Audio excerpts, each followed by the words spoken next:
For this tutorial, I'm going to show you how to change colors so that you don't have to weave in any ends. And as you can see, I've changed colors on each one of these rows right here and on the other side as well. And you can see what a nice straight line this creates. But also I have 0 ends to weave in, so this is what it looks like on the back side.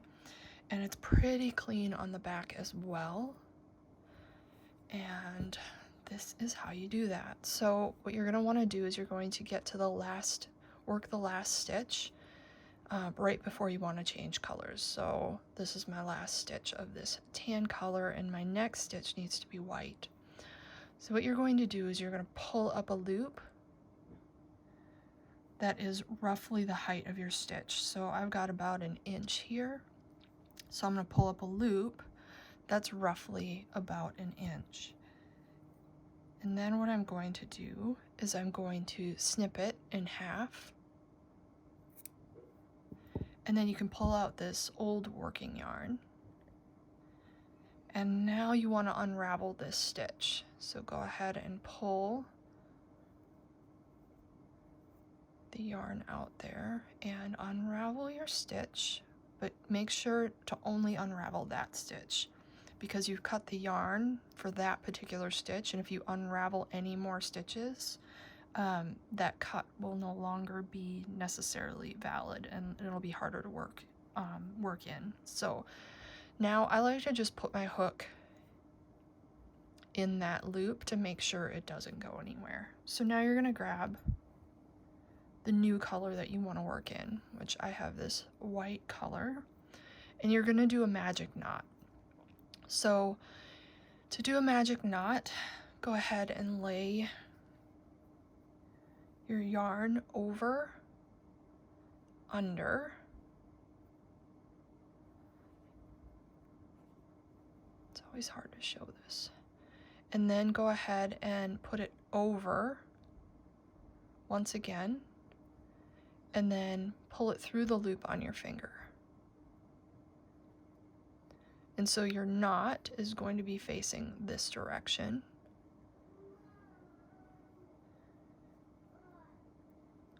And just secure it. And now you're going to want to do the same thing on this side, but you're going to go from top to bottom over and under and over again. And then you're going to draw that end through the loop on your finger. And now here's where you want to be careful. So now this knot is facing this way, and that's important because you want these knots to be facing like opposite directions. It's going to help keep that knot secure.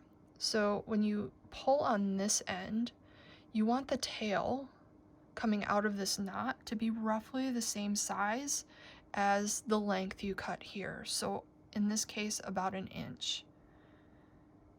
So that looks about good, and you just kind of finagle it a little bit till you get about the right size, and then tighten it up real good.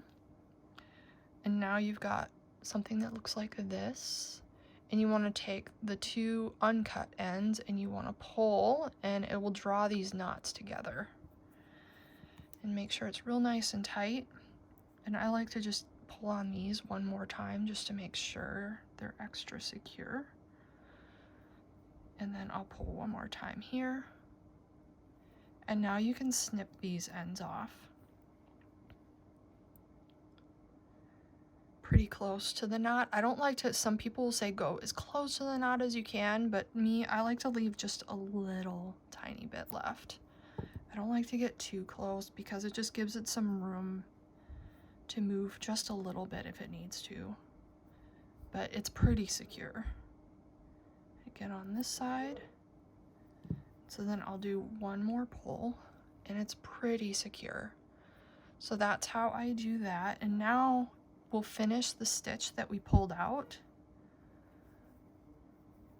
And what you'll see is this knot will go through these loops, or it will stay kind of towards the back of your work, so you can see it here.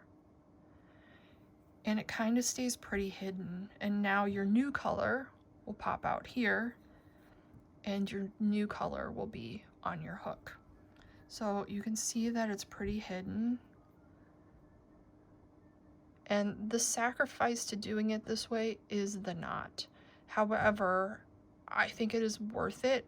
You kind of have to gauge what your project is a little bit, but in this case, I think it's totally worth it because I have to change rows every single time. And as the project gets bigger, I have to change rows less. Obviously, I have to change rows really quickly on these smaller ones, but this is kind of a sacrifice I'm willing to make for not having to weave in all of those ends. And it's pretty clean on the back side as well. So totally worth it in my opinion. So I hope this helps you, and let me know if you have any questions or anything.